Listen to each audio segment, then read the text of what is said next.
Well, hello ladies and gentlemen, and welcome to Rider Ramblings.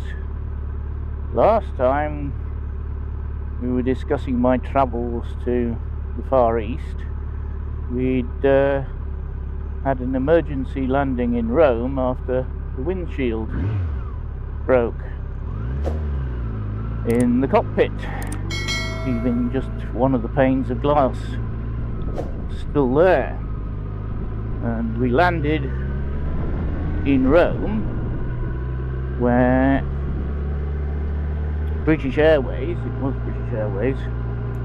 flew out a new cockpit window from Heathrow and fitted it in Rome. But one of the interesting things was this was in the middle of all the goings on in the Far East, which was somewhat unpleasant, and so there were a lot of military about, not just one or two, but quite a lot. And it was in Rome, and we were stuck in the transit lounge, as I say, for 9 hours. And in front of the windows, about 2 meters in front of the windows, were soldiers, approximately 5 meters apart, approximately. And they had automatic weapons. And if you approached the window and got within about 5 meters of the window, they pointed the guns at you. Don't ask me how I know this. But basically, we were very bored, and we wanted to have a look at the aeroplanes and so on the apron. But we weren't allowed to do that, and I can tell you right now that Rome is, how can I put it, Rome's transit lounge is not very interesting, or it wasn't. I don't know if it's changed, but it definitely wasn't very interesting back then.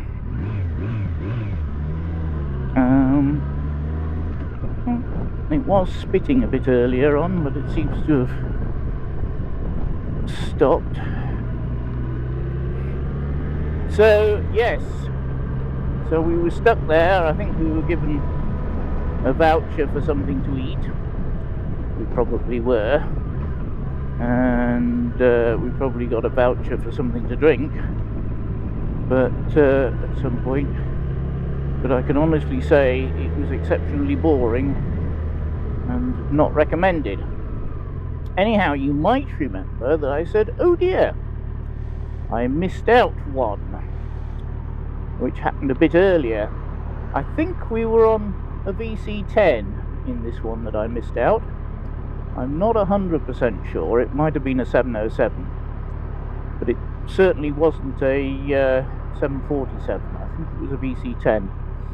And this was maybe 2 or 3 years earlier, and we came in to land somewhere either in Dubai or Abu Dhabi, somewhere like that. And it was night, it was raining, it wasn't very pleasant looking outside. And the wheels touched down, and all of a sudden the pilot opened it up max, and we did a touch and go. So oops, you could say. Didn't think anything of it. He didn't say anything. We went round, and if I remember rightly, whichever airport it was, the runway actually was out into the sea. So as you actually touch down on the runway, you couldn't actually see the land. You could just see the sea out of the window. And so we went round again and came into land. And so it was absolutely foul weather, which is quite rare in that part, and it was quite late at night as well. I think it was sort of around about 1 or 2 o'clock in the morning, something like that. So it was definitely quite late. And this time we touched down and we could see a little bit of land, and bang, full throttle, and off we went again. Another touch and go. It seems that they had problems actually landing on the right part of the runway. So this time the captain came on. I'm terribly sorry about all this, ladies and gentlemen. We're having problems actually seeing the runway. You have to remember this was what, 1970s, early 1970s. So a lot of the electronic stuff wasn't there to help you with landing that we have today. They did have, I think, ILS, but how good or bad it was, I'm not too sure. So anyhow, we went round again. Say the captain did come in this time and apologised for saying they were having problems actually seeing the runway because it was out in the sea. It was raining so hard that they couldn't see the markings on it and that type of thing. But he said we'd give it one more go, and if it didn't work, we'd carry on to Cairo, I think it was. I'm not too sure exactly where it was. The next stop, I think it was Cairo, and land there. So this time we actually managed to land.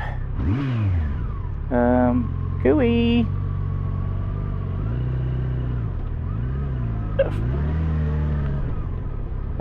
We actually managed to land, luckily, and so we spent our 40 minutes or whatever it was in the transit lounge. I think a few people needed clean underwear actually, because it was quite exciting at touch and go, and I'm certain it was a VC10, because these things are really noisy.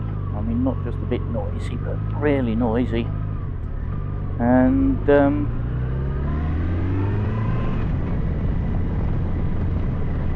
as I say, when they put full throttle on, you know about it, I can tell you that.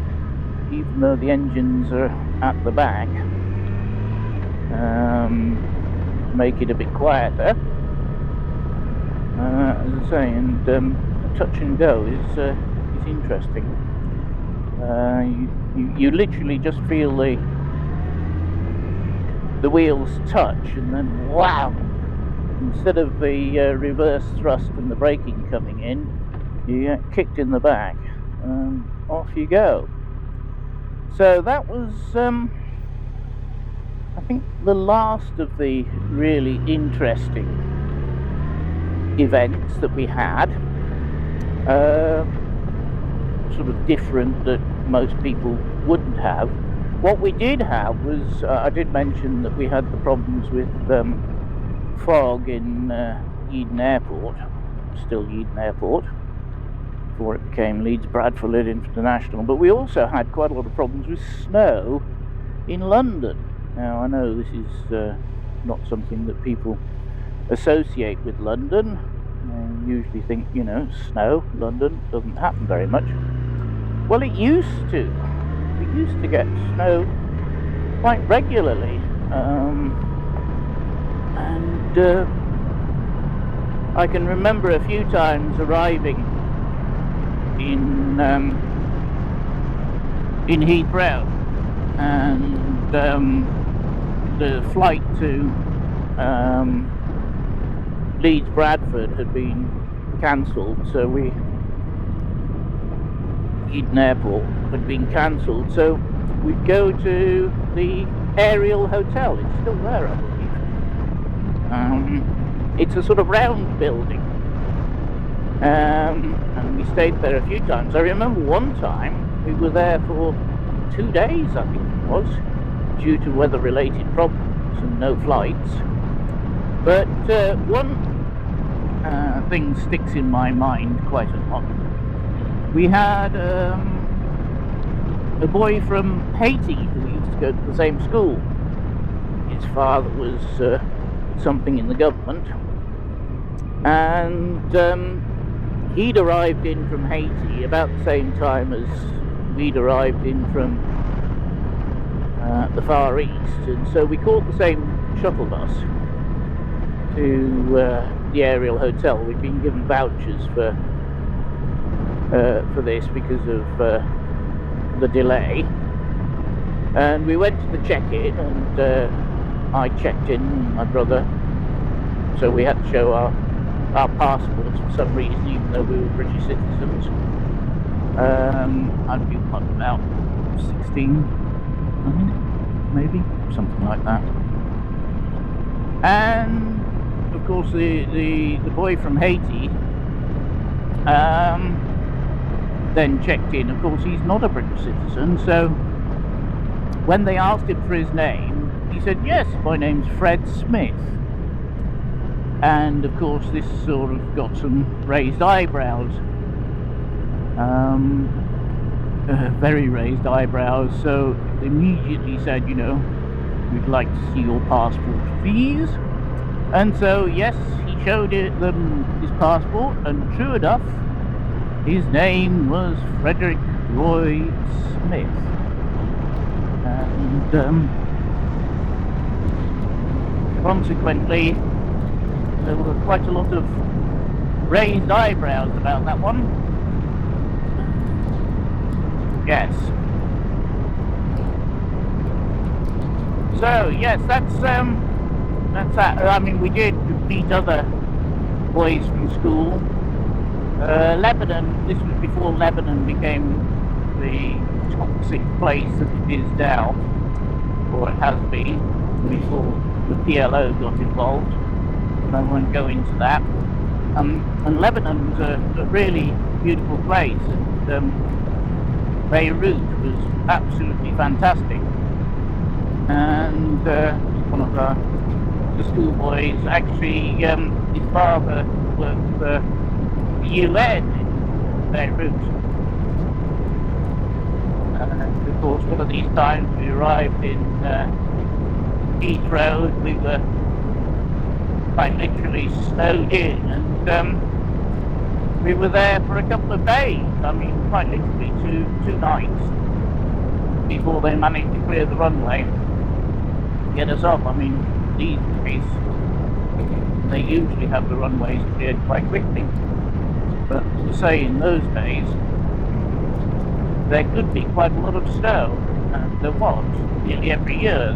There was quite a lot of snow. Anyhow, that concludes any of the sort of interesting trips that I had. As you can see, it's